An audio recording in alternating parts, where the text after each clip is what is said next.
কৃষক কৃষি তার উন্নয়ন সব নিয়ে আমাদের এই আয়োজন।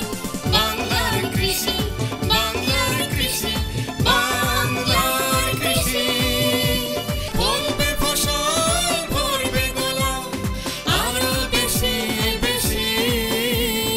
বাংলার কৃষি, বাংলার কৃষি, বাংলার কৃষি, বাংলার কৃষি, বাংলার কৃষি।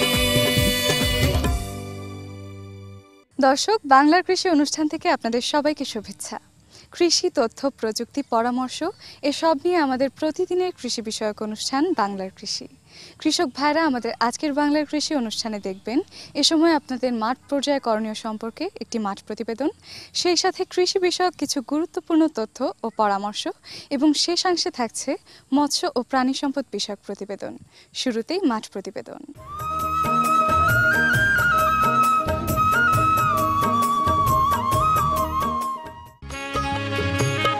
বাংলাদেশের ফসলের মাঠ যেমন বিস্তৃত, তেমনি লাখো কোটি দালান ঘরের ছাদও অবারিত বিস্তৃত।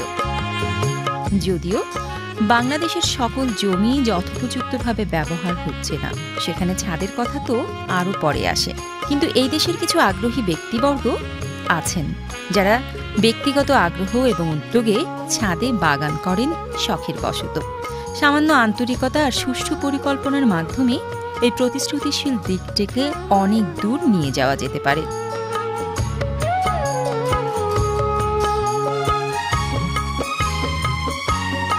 ছাদে বাগান করে ছাদের সৌন্দর্য যেমন বাড়ে, তার সাথে জায়গাটুকু ব্যবহার করে পরিবারের শাকসবজি, ফলমূলের চাহিদা যথাযথভাবে মেটানো সম্ভব। ছাদে বাগান আমার স্বামীও কৃষি অফিসার ছিল। ওই সুবাতে আমরা বিভিন্ন ফার্মে ঘুরে বেড়াইছি, তাজা শাকসবজি খাওয়া হয়েছে। ওই জন্যে আমরা সবসময় বাড়িরই সবজি খাই, বাজারের খুব কমই। তারপরে যে বাড়ি করার পরে আমার ছেলে তো ছোট থেকে এই গাছগাছালির খুব শখ। ওই তখন থেকে আমি বাড়িতে এই বাড়ি করার পরে তো জায়গা ছিল না, তারপরে ছাদে বাগান শুরু করি। আমার ছেলেই মূলত এই বাগানে বেশি শ্রম দেয় ছুটির দিনে। ও এখন প্রায় 10-12 বছর হলো চাকরিতে ঢুকেছে।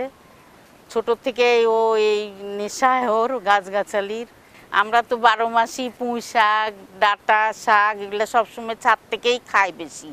এই যে কয়েকদিন থেকে তো টমেটো পাইকে নষ্ট হয়ে যাচ্ছে, এত টমেটো হয়েছে। ছাদে গাছ টাছ লাগায় ফল খাওয়া যাবে, সবজি টাটকা পাওয়া যায়। সবসময় সবজি একটা না একটা পাওয়াই যায় ছাদে যদি করা যায়। একটা ক্রেস্ট দিয়েছে আর 30,000 টাকা দিয়েছে।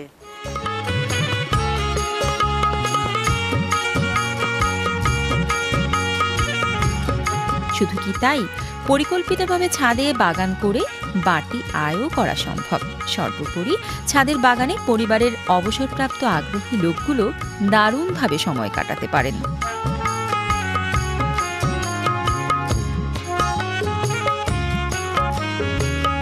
এছাড়াও বায়োডাইভার্সিটি সংরক্ষণের জন্য ছাদে বাগান করা যেতে পারে।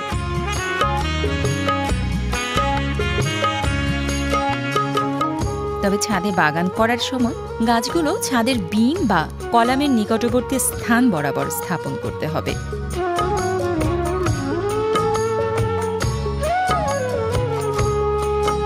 ছাদ যেন ড্যাম বা স্যাঁতসেঁতে হতে না পারে, সেই জন্য নিট ফিনিশিং এর মাধ্যমে ছাদকে ড্যাম প্রতিরোধক করতে হবে, যাতে করে বিল্ডিং এর কোনো রকম ক্ষতি না হয়।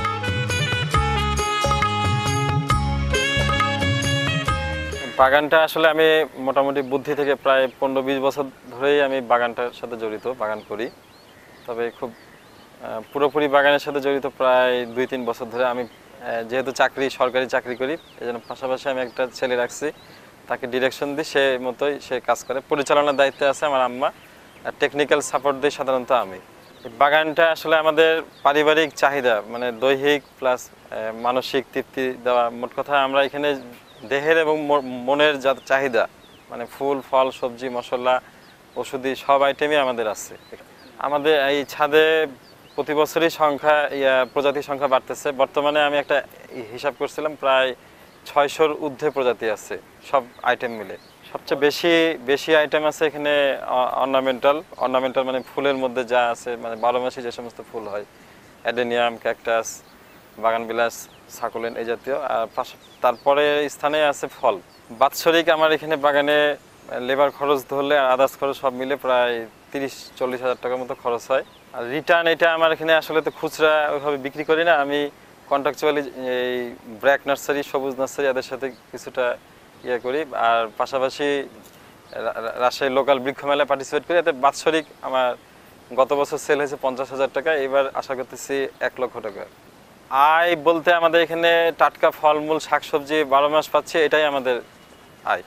মোটামুটি বাজার থেকে কিনতে গেলে বাৎসরিক আমাদের 12 মাসে যদি 2,000 টাকা করে, যদি মানে প্রায় 25-30 হাজার টাকার তরকারি ফলমূল শাকসবজি সেভ হচ্ছে। অনেকেই উদ্বুদ্ধ হয়ে আমাদের উপশহরেই আরও 2-3 জন বাগান করছে, রাজশাহী শহরে অন্যান্য জায়গাতেও আরও অনেকে বাগান করছে। এবং বিশেষ করে আমি ছুটির দিনগুলোতে অনেক ভিজিটর আসে, তারা দেখে, তারা বিভিন্ন পরামর্শ নেয়। বিশেষ করে ফলের ক্ষেত্রে, সবজি আমি যথাসাধ্য তাদের পরামর্শ দেওয়ার চেষ্টা করি।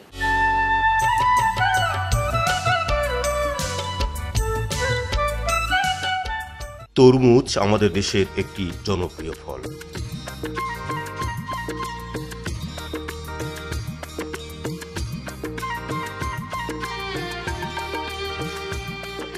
সাধারণত গ্রীষ্মকালে তরমুজ উৎপাদিত হয়ে থাকে। দেশের পটুয়াখালী, রাজশাহী, দিনাজপুর ইত্যাদি অঞ্চলে বাণিজ্যিকভাবে ব্যাপক তরমুজের চাষাবাদ হয়। প্রথম জমি চাষ করি, তারপরে মাদা মানে এক মাদা 100 গ্রাম, 3 পদে মিলিয়ে 100 গ্রাম সার, তারপরে 2 বার পানি দিতে হয়।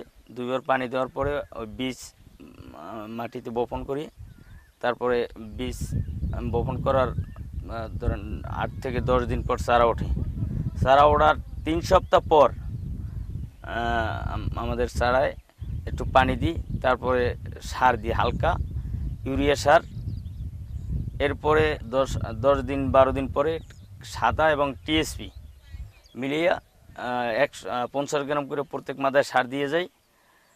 তারপরে গাছ একটু বাড়তি হওয়ার পরে গাছ আমরা রিং করি, চারপাশে রিং করে 3 পদে 150 গ্রাম, অনুমান 150 গ্রাম সার, টিএসপি, ইউরিয়া, অ্যাগ্রোশক্তি মিলিয়ে 3 পদে 150 গ্রাম করে মাদায় দিয়ে যাই।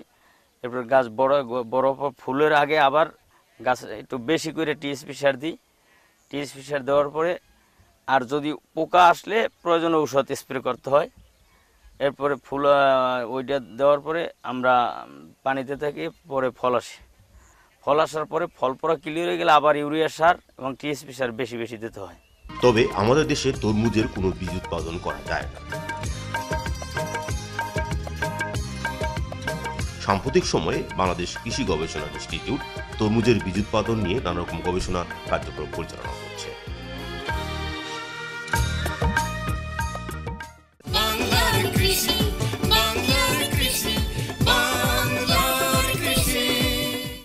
আজ 7ই এপ্রিল জাতীয় কৃষি প্রযুক্তি মেলা 2015 এর র্যালি অনুষ্ঠিত হবে সকাল 9টায়।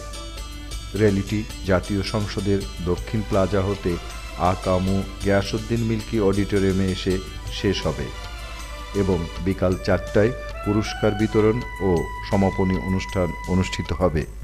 দর্শক দেখছেন বাংলাদেশ টেলিভিশনের প্রতিদিনের কৃষি বিষয়ক অনুষ্ঠান বাংলার কৃষি। এ সময় আপনার করণীয় সম্পর্কে আপনাদের জানাতেই আমাদের বাংলার কৃষি। সঙ্গেই থাকুন এবারে মৎস্য বিষয়ক প্রতিবেদন।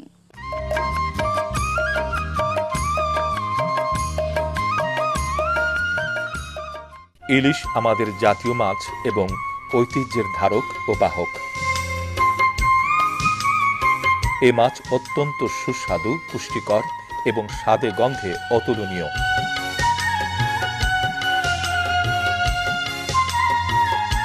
দেশের প্রধান প্রধান নদ নদী, মোহনা ও উপকূলীয় এলাকায় ইলিশ ডিম ছাড়ে। চলচর, মনপুরা, মৌলভীর চর ও কালীর চরের প্রায় 7,000 বর্গ কিলোমিটার এলাকা জুড়ে এ মাছের প্রজনন ক্ষেত্র।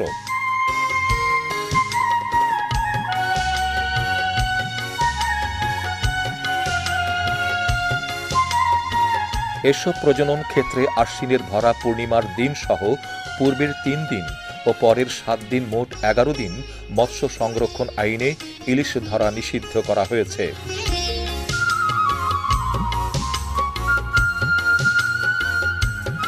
এছাড়াও 1 নভেম্বর থেকে 30 জুন সব এলাকায় জাটকা ধরা, পরিবহন, বিক্রয় ও হেফাজতে রাখা নিষিদ্ধ।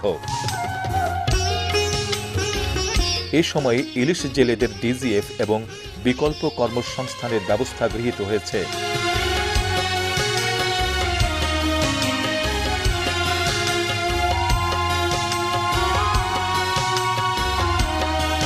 মা ইলিশ ও জাটকা আহরণকারীদের বিরুদ্ধে মোবাইল কোর্ট পরিচালনা করে জেল জরিমানার ব্যবস্থা আছে।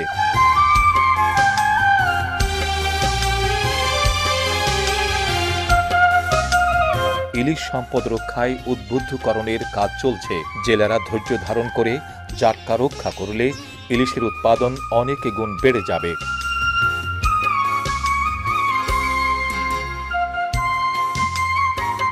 মানুষ বড় আকারের সুস্বাদু ইলিশ কম দামে কিনতে পারবে।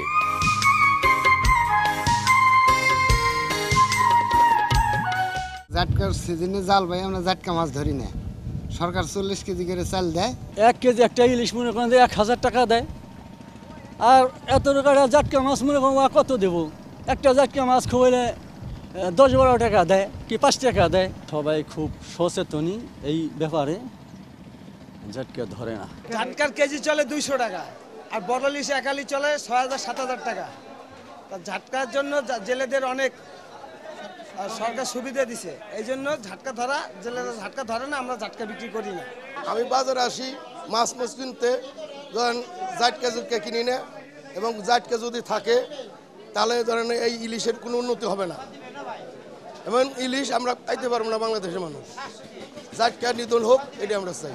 আমরা জাটকা মাছ বিক্রি করি না, আমাদের জাটকা মাছ 1 কেজি জাটকা মাছ বিক্রি হয় 200 টাকা, কিন্তু এই মাছটা বড় হলে এটা হালি 5000-6000 টাকা হালি দ্বারা বিক্রি করা যায়।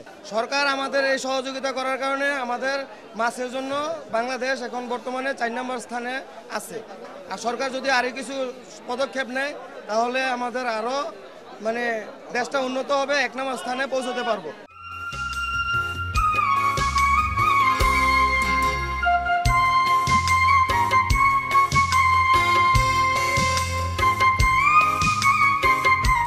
প্রতি বছরের ন্যায় এবছরও 1 থেকে 7 এপ্রিল জাটকা মাছ রক্ষা করি, ইলিশ সম্পদ বৃদ্ধি করি প্রতিপাদ্যকে সামনে রেখে পালিত হচ্ছে জাটকা সংরক্ষণ সপ্তাহ 2015। বাংলার কৃষি, বাংলার কৃষি, বাংলার কৃষি।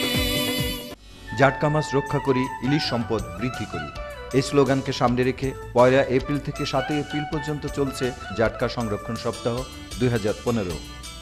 আসুন জাটকা মাছ রক্ষার মাধ্যমে ইলিশের উৎপাদন বৃদ্ধি করে দেশকে সমৃদ্ধশালী করি। এরই সঙ্গে শেষ করছি আমাদের আজকের বাংলার কৃষি। বাংলার কৃষি আগামীকাল একই সময় প্রচারিত হবে। আপনাদের মতামত আমাদের লিখে পাঠাতে পারেন। আমাদের লেখার ঠিকানা প্রযোজক বাংলার কৃষি, বাংলাদেশ টেলিভিশন ভবন, রামপুরা, ঢাকা। ইমেইলেও আমাদের লিখতে পারেন। আমাদের ইমেল আইডি banglarkrishi@ais.gov.pd। আমাদের ফেসবুক আইডি বাংলার কৃষি। এছাড়াও ইউটিউবে আমাদের অনুষ্ঠানটি আপনারা দেখতে পারেন। আজ এ পর্যন্তই, সবাই ভালো থাকবেন। আল্লাহ হাফেজ। কৃষক, কৃষি তার উন্নয়ন, সব নিয়ে আমাদের